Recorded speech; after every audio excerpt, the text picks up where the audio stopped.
ceux qui vivent dans une grotte, TF1 diffuse le match, l'arbitre siffle la fin du match. Hop, TF1, évidemment, il n'y a pas une seconde à perdre, on balance les pubs. Et donc, ceux qui sont là, et ça dure 5 minutes, quoi.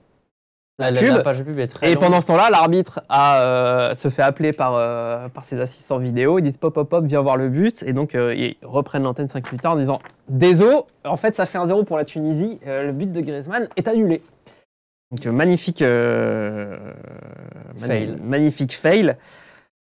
Et TF1 s'est excusé.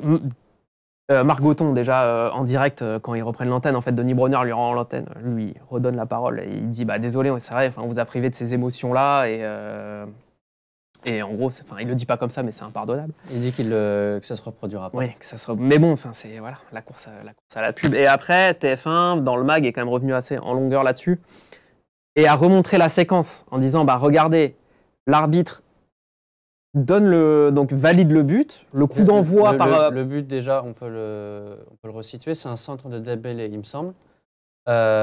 Griezmann est hors-jeu au départ. Mais il fait pas du tout action de jeu, en fait, il se replace. C'est un défenseur tunisien qui essaie de dégager de la tête ce centre, qui s'en sort pas très bien. Le ballon revient sur Griezmann, qui marque en une touche du pied gauche. Du pied droit. Du pied droit. Vous volez du pied droit à Griezmann. Et donc TF1 a remontré la séquence en disant regardez, l'arbitre, la Tunisie a donné le coup d'envoi après ce but, donc but validé, et siffle la fin du match dans la foulée. Et c'est vrai que là où ils sont un tout petit peu défendables, TF1, et d'ailleurs on va y venir, c'est que l'arbitre fait une faute. Et donc l'équipe de France a confirmé dans la soirée qu'ils ont bien déposé une réclamation à la FIFA pour le principe, plus sûrement, parce que ça ne change rien. Qu'il y ait un partout ou un 0, ça ne change rien. On a été nuls aussi. Mais en vrai, oui, il n'y a pas le droit. Et l'arbitre n'avait pas le droit en fait, de revenir sur cette décision avant. À partir du moment où il a dit à la Tunisie jouer, il aurait dû revenir sur le but avant pour l'annuler. Il n'y a que 2 cas de figure, il me semble, selon la loi 1.10 de quand on peut avoir recours à la VAR. C'est seulement si, je ne l'ai plus en tête et je ne l'ai pas noté, c'est seulement en gros s'il y a l'intégrité physique d'un joueur qui est en jeu ou quelque chose comme ça. En tout cas, pas du tout une position de hors-jeu ou une petite faute qu'on n'aurait pas vu, quoi. Donc l'arbitre n'avait pas à annuler ce but, en vrai. La FIFA a 24 heures pour répondre. Donc, on va voir ce que ça va donner dans la journée. Et le but du coup de Griezmann pourrait être validé. Tu l'as dit, ça ne changera absolument rien. Le seul impact serait retourné sur les stats de l'équipe de France. Pour la Tunisie aussi, qui finira sans victoire. Ouais, c'est ça. Bon, les Tunisiens étaient assez... dans leur détresse, parce qu'ils n'ont quand même pas de bol, ils battent les Bleus et l'Australie bat le Danemark. Ça ne joue à rien parce que si l'Australie ne gagne pas, c'est eux qui passent. Exactement, donc très déçus et ils se consolaient avec cette victoire contre les Bleus. Nous, de notre côté, on était quand même un tout petit peu soulagés de se dire bon allez, le 1 partout, ça fait quand même un peu moins désordre après cette bouillie.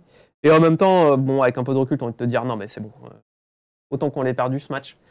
On ne le méritait pas du tout, à part dans le dernier quart d'heure où il fait rentrer Mbappé, Griezmann, Rabiot, de la cavalerie, mais sinon...